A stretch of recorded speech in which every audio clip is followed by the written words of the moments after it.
Welcome back. Today we are talking about the top companies and the worst companies that make multi-tools, so let's get started. Now, in my number one spot is Leatherman, and I'll tell you why.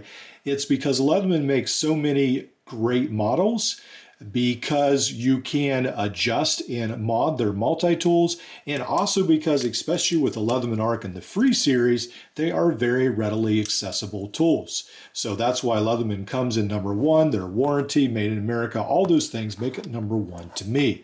Now, a lot of people will argue that Victorinox, with their two models, the Spirit and the Swiss tool, are number one because they've got such great quality, and I think they do. And I have seen Leathermans break and people send them in all the time, but I think part of that has to do with because people buy so many Leatherman multi-tools. But whether you see Victorinox as number one or Leatherman number one, you're probably still right because they're both great multi-tools.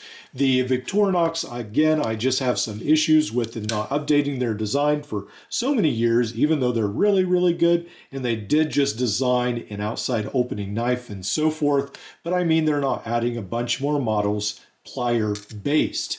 So I would really like to see a couple more models from Victorinox, perhaps smaller, perhaps more in the middle, and that would be fantastic. Now, coming in at number three is Gerber, and Gerber has really been doing some pretty cool things, whether it's their dual force. Gerber has come out with the center drive in the past couple years and even a rescue version of it with a cutting hook, and it seems like they're just chugging along, creating interesting, unique tools. Whether you love them or hate them, they're making new tools for you to buy. So I do think Gerber, especially since some of their multi-tools like the center drive are still made in the US, it comes in at a solid number three. Now, number four is SOG. I think SOG is an underappreciated multi-tool brand. I really like the compound leverage. I think the SOG PowerPint is the best compact EDC multi-tool out there. I guess perhaps because it's one of the only ones out there, but it's a really great multi-tool and it's pretty fantastic. And a lot of the rest of their multi-tool line is pretty good as well. I really enjoy my SOGs. And right now I'm carrying a modded power lock. So I really like these SOG multi-tools. Now this is where it gets a little bit crazy because we've got a lot of multi-tools that can fill this next spot. So a lot of these are really good. They're really made pretty well, and it's hard to say which is better than the other. But if we go from a purely ergonomic standpoint, I feel like a lot of these wave-based multi-tools come in next because a lot of people will find them much more useful. So whether it's a DL30 from Dea Camping or it's a DL1, which is essentially a wave multi-tool, but they've added a great set of outside scissors right here. Fantastic, a wave-sized multi-tool with a huge set of scissors. Whether it's that or it's this Swiss Tech, which has a very unique Phillips screwdriver reminiscent of some of the small keychain multi-tools of the past with a very unique textured grip. Whatever it is, a lot of these wave-style tools people will find very useful. But if we move on, this Utica makes the Cutmaster or the Multi-Master, has different names, and this is made for many different companies. So sometimes you'll see Klein, you'll see Cat, you'll see Alt Browning. I think there's an old Browning model, and these are tank multi-tools. These are ancient multi-tool designs from, I believe, the 80s or early 90s, and they essentially have never changed. You've got a bit driver at the end, you've got tools that come out, this right here goes down, and then when you get in the right spot, it locks into place by pressure like so. And you can use it that way. There's ones with sockets, ones that come with bits, different designs. This goes now for around $80 to $90. A lot of people will think it's way too old-fashioned for that price point. Still made in New York, still made in the USA. One of the only multi-tool brands besides Gerber and Leatherman to have a multi-tool made in the US. They do make a keychain version multi-tool as well.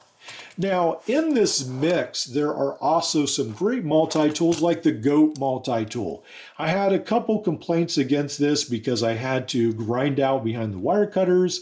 My 6-year-old fairly easily broke the scissors, even though he was bending it the wrong way. But overall, the Goat is a fantastic multi-tool, and I've really enjoyed carrying it, waiting for my new scissors that they're sending me free of charge except shipping. And so then the Goat multi-tool will be up and ready to go again. Now, there are many of these multi-tools that it seems like every year are coming out on Indigo or Kickstarter, just like the Goat, and they do typically take a little while to get here. Unfortunately, some of the issues some of these inventors run into is like this right here, where the bit driver wasn't drilled or bored deep enough for the 1/4-inch bit driver to fold into the frame. So little things like that right there, sort of sink these multi-tools. Otherwise, they've got some ingenious, pretty cool designs. And so that's why, to some extent, some of these fall lower on the list, because if the design was made here in the US, if they could afford all the expensive machinery Leatherman or Gerber has, they would probably be at the top. But unfortunately, a lot of these inventors can't afford all that expensive machinery to start out with. Now, as we go down this list, there's a lot of what I call one-hit wonders. And these are all kinds of different multi-tools from different brands, and some of them will be for hunting or fishing, or like this one is for AR-15 gun maintenance, and so they come into play like so. Now, probably the best one out of this lot is actually the Havalon Evolve. And this right here is no longer made, unfortunately, but it is sort of reminiscent of what you can find. This is a diamond in the rough. It's actually a pretty good multi-tool. And one of the things you have here is your own scalpel blade. It's almost like another rendition of the Leatherman skeletal, just a little bit bigger and heavier. So I really like this. Unfortunately, it's discontinued, but you still can find it on Amazon. Now, the next one is the Real Avid. This one right here I bought used, so I do have some rust on the pliers I need to take care of, but it does have, I believe it's G10 handles perhaps. They're a little bit nicer than some other multi-tools. I guess one of the two detractions I have from this is that the tools are a little bit clunky. They're made only for gun enthusiasts essentially, and it's just a fairly bulky multi-tool. But other than that, it's pretty good. I saw that this has skyrocketed in price though. It's now around $80 to $90 for this tool, like so many others. Now, CRKT seems to always have a multi-tool up its sleeve, and right now I believe the Septimo is still available, at least at some points. And this right here is like your crazy uncle. You've got an adjustable wrench here at the end. You've got this glass breaker. You've got bit driver, bottle cap lifter, all kinds of crazy things. This one isn't necessarily for me. Maybe it's for you. To me, it seems like the design isn't quite there, but it's not awful. It's not terrible. It's just not for me. All right, so let's move on to some of the other multi-tools. And two of the brands that are fairly consistent in their quality are Roxon and Nexto. I have heard some issues, but usually they're really good, and I really do like these as well. Now, Roxon does a great job with the modular system. I just sort of wish that they would slim down their multi-tool design a little bit. It's really cool that you can change knife blades out and put a comb in here and put a file, all kinds of stuff like that. But it seems like some of their designs are a little bit bulky, a little bit heavy, and it seems like they're always missing a nice big heavy-duty screwdriver. They're always throwing small little tools in here, and I wish instead of a huge pair of scissors like you have right here, and you've got to unlock it. There we go, like that huge set of scissors. I wish instead they would have a large set of screwdrivers or a bit driver that would fit in there as well. Now, next tool, this Mini Sailor, I think this is one of the best, rather keychain multi-tools you can get out there, and that is sort of reminiscent of the Nexto brand. Now, they make a lot of great multi-tools. I like some of their sort of off-the-wall designs, their shovel multi-tool, and some of the other ones they come out with. Again, check out all the other videos of my channel. I go over a lot of things. So Nexto is also a pretty good multi-tool. Now, as we get more down toward the end, the offerings get a little bit sketchier and sketchier. So here we have brands like GHK, and GHK right here just has some issues with their multi-tools. Again, it seems like a lot of these are rebranded, whether it be Mossy Oak, you'll have all kinds of different names. Again, just like these Wave multi-tools, you will as well. And so I can't tell you, there'll be Perwin versions of this and all kinds of different names, but one of the issues I have with this is they get a little bit wonky. So you've got a saw here, you've got a knife here, and then they sort of add a bunch of tools randomly in the middle right here. And that's just really not for me, to be honest, that design. And there's quite a few designs like that, but maybe it's for you. The quality of the tools isn't too bad. It seems fairly on par with some of the other overseas multi-tools, but it's just the designs aren't for me. Now, I think we do have to mention Schrade. And unfortunately, since Schrade is made overseas, all their multi-tools, but this one I have found very bad. So I can't recommend any other Schrade version except this. Their older multi-tools still made in the US are very good, but these versions are not. Or this one is okay, but they're keychain versions, and the other versions are not. So this Schrade Tough Tool is still a pretty good deal on Amazon for $20 or so, and I can recommend that as like a backup multi-tool, but stay away from their other ones. Now, I really liked this True Utility design. I have to say, I thought it was a fantastic design. I still like the design. I still like the colors. I still like how they've done most of these things, but there was a huge letdown, and let me show you why.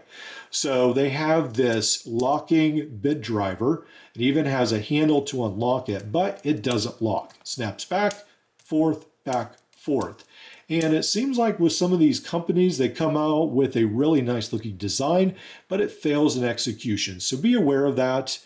Again, looks really nice, but unfortunately, it just doesn't perform that well. Then you've got a lot of tools like this that are more like gas station multi-tools, things that you can pick up at a road stop, a truck stop, and they're a little bit maybe even dangerous, a little bit sketchy, but you might be tempted to pick this up just like I was, just because it's different, but it really probably won't do anything except clog up your tool drawers like this one does for me. Then we have a bunch of different designs here at the bottom of the barrel. We've got these, a design like this that a lot of major brands like DeWalt will put their name on, or Ryobi, different Home Depot, Lowe's, tool stores will put their name on it. And I don't know why. They're spring-loaded. They've got maybe junky springs in there. They've got super shiny tools. They're very, very generic, and it's just frustrating to me. But a lot of people must buy them because they keep doing it. And then you have tools like this as well that they're not bad, and they certainly work in a pinch, but again, they're more bottom of the barrel. You really don't get anything but a very standard, sort of low quality multi-tool, but it works. So you can't complain too much, I guess. This right here is one of the reasons I am doing this video, because I don't want you to be stuck buying a Handsome brand multi-tool like this on Amazon for $30. There are so many better options out there. You could buy a Day of Camping or a Felissa multi-tool and have such a better multi-tool than this cheap one with its 10 sounds and its weird clone design. It does lock, but it's a very, very generic, not very good multi-tool. So that is my pick. I hope you've enjoyed this list. Let me know, have I really messed up? Would you rearrange them completely different? And have I missed any major brands? If so, I'll probably come back eventually and maybe do another list. I'll see you in the next video.